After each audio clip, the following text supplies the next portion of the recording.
question and answer video time, baby. You guys asked some questions, I got some answers. Let's go.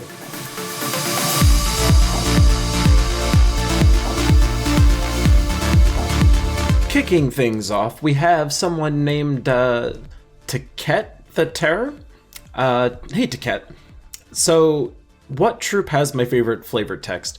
So actually, the troop that has my favorite flavored text is this guy over here, Mr. Voice of Orpheus. And it says, "You're the voice, try and understand it." This is actually a super old song reference, but it's actually featured in probably one of my favorite movies of all time that actually I show everybody. I make everybody watch this movie, so if you're my friend, I have forced you to watch this movie. I'm sorry, but it's this amazing scene.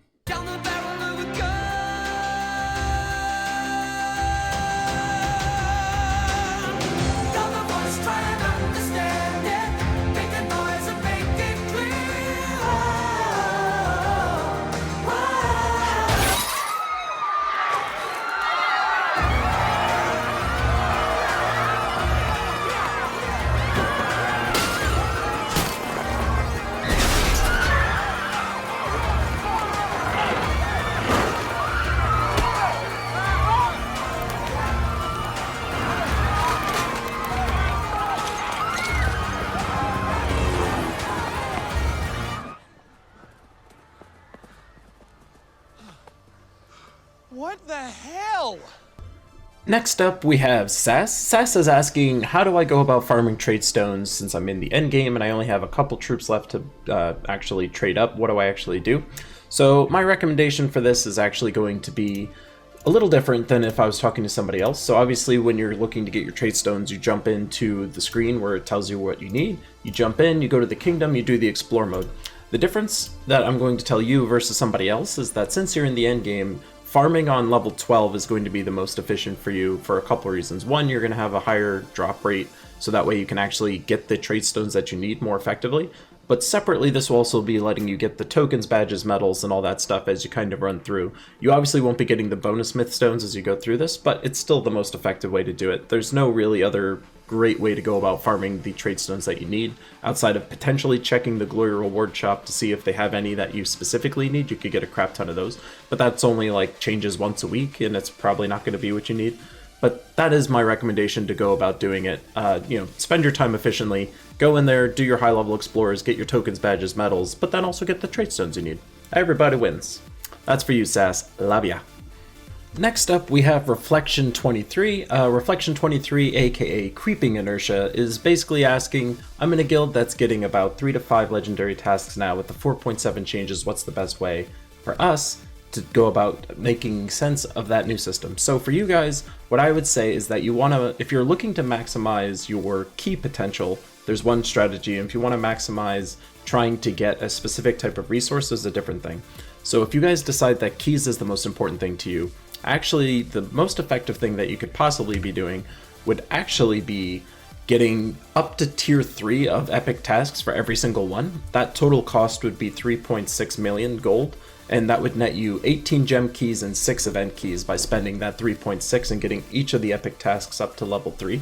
If you decided to invest in a single tree and get it all the way through, that would only get you 17 gem keys and 5 event keys. So you actually get the most keys by only getting up to tier 3 for every single task for 3.6 million versus the less number of keys for 5.25 million. So if keys is all you're interested in, get every single one up to tier 3. I'd say that's your initial goal.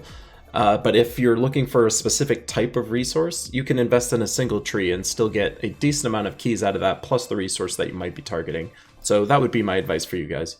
Next question has many parts, and there's technically 2 questions. So Sanyo is basically saying the PvP teams that I'm using right now are not necessarily super effective. They're either not consistent or they're not fast. What can I be using to try and level up faster or get my grinds faster? And secondly, how many hours do I play each week, and do I play other stuff? So first question, as far as the teams go. So for the teams, I've got 3 that I'll show you that you can use to level literally any class. The first team is using Wrath and Divine Ishbala with the Mercy to get things started. The hero literally does not matter, the weapon does not matter, so like this team will just run itself at this point. All the mana trading that they're going to be doing, you'll smash on through, you have a cleanse, you have super quick mana start, so this team just like autopilots through PvP, so this is a very fun team to use. Another team that you could potentially use is this one. This is Glaceon Doomblade Possessed King with a Gimlet in there to get it started. Again, you want to get a very quick mana start, so that's where Gimlet's basically auto-starting Glaceon, assuming you have lineup. And then from there, it's just smashy, destroy, blow up the world. Again, the class doesn't really matter for this, so feel free to use whatever class you want. And then thirdly, I'll show you this one, which is probably the slowest of all the teams, but is also the safest of all the teams.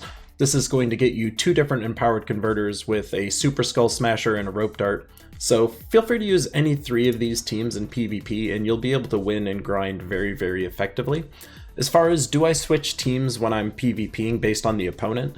The answer is no. When it comes to PvP grinding, I don't really sit there and try and figure out like what's the best way to counter that team specifically. I try and design my teams for PvP grinding where I can basically win against whatever I'm going to go up against. When it comes to Guild Wars, of course, I do plan specifically to counter the other team, but when it comes to PvP grinding, I can't be bothered to be constantly switching around stuff.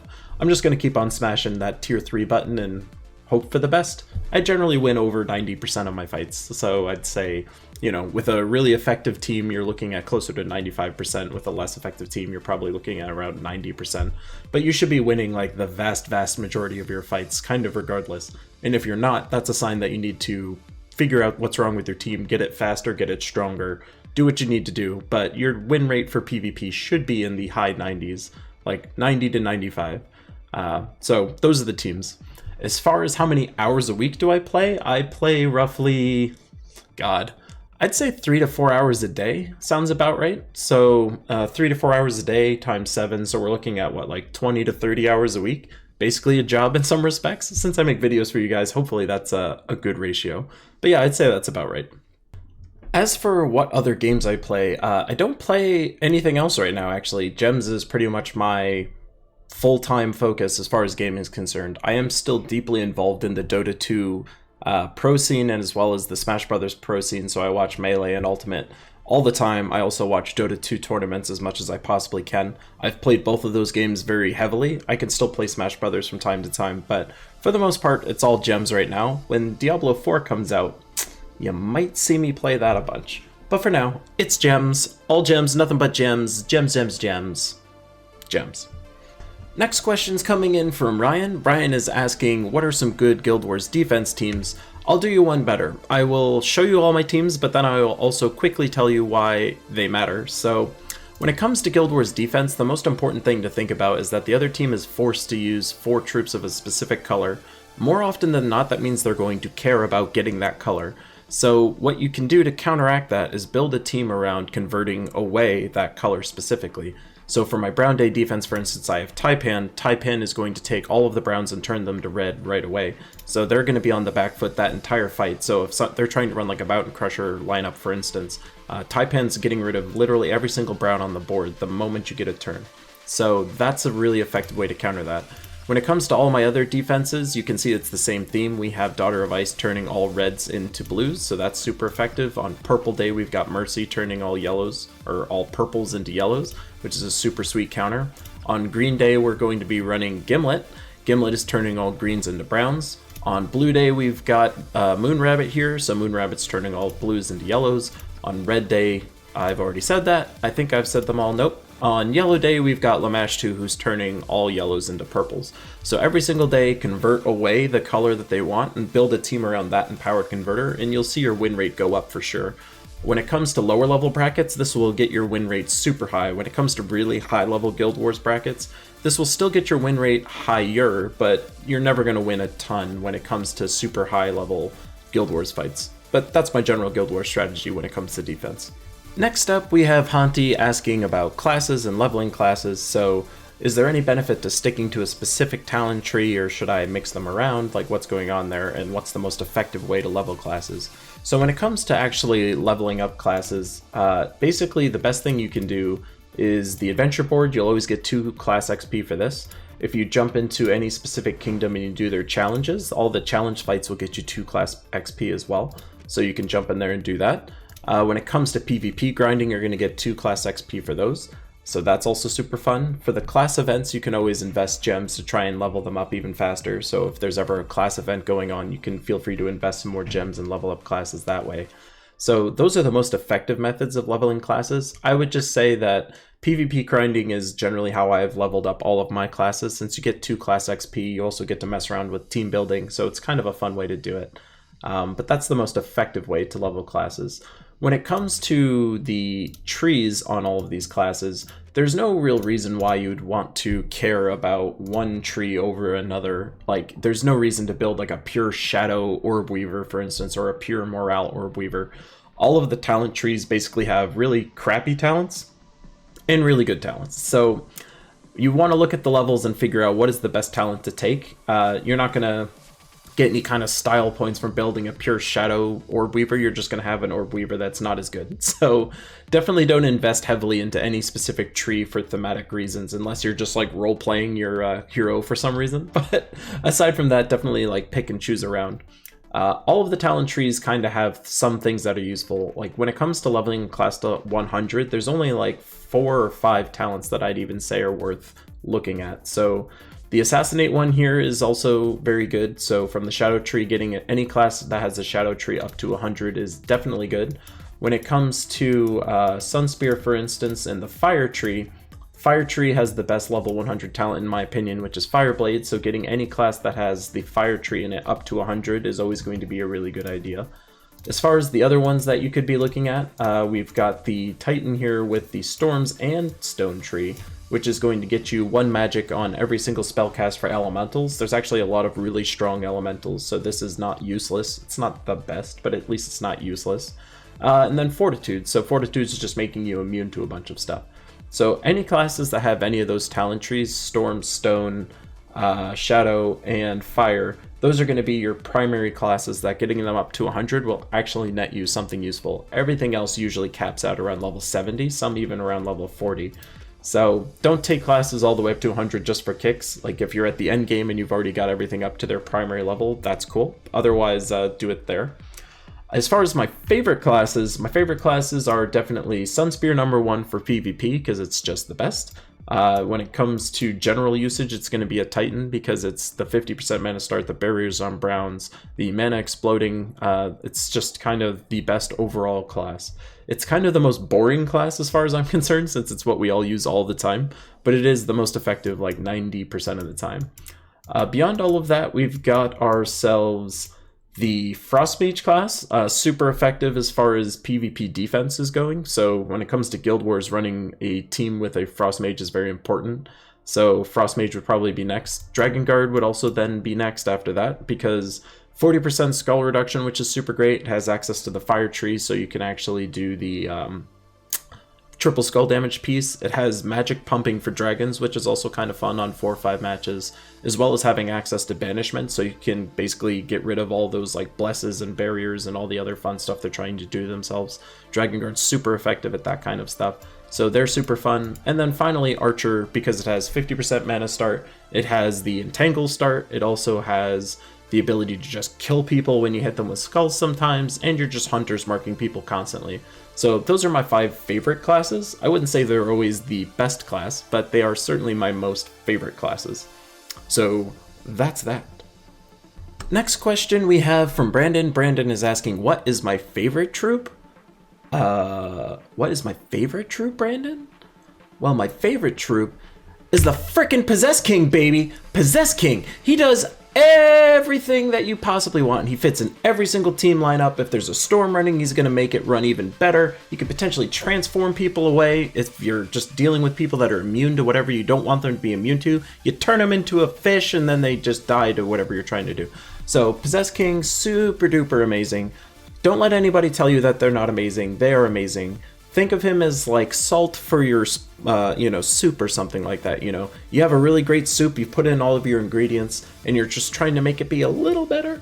You dash a little Possess King on it, and it gets way, way better. So Possess King's super amazing.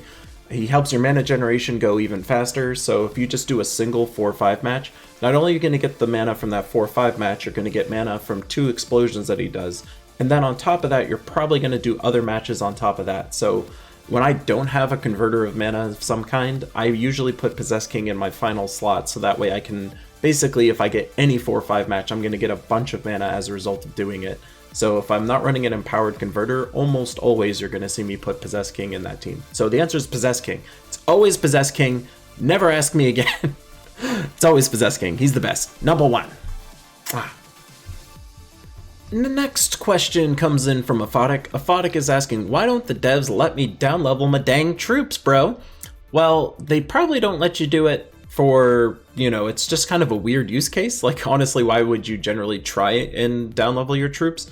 The one example that you give is for Soul Zara, of course, so she's doing triple damage if her life is less than the other teams. So the thinking there would be, if I'm going to be doing like a soul farming team, for instance, I could have a lower level Soul Zara, so that way I don't have more life than the other people, and then I can always do triple damage. Admittedly, I don't think the devs would super care if you down-leveled troops. Like, there's no real, like, broken aspect to that. They would probably love it, actually, because then you'd have to spend more souls to get them back up. I just think that the reasons why you would ever want to down-level a troop are, like, basically non-existent. Like, I can't think of too many instances where you want to intentionally be lower, except for this one. So I would say that's probably the only reason it's not there, but admittedly, I don't think the devs would be against it. It's probably just not the highest priority thing on their list to be able to allow you to do. But I would say post it on the forums and say what, like, ask for it, see what they say. I don't think they'd say no because they don't want to for some reason. It's more just it's not the highest priority change to make in the game.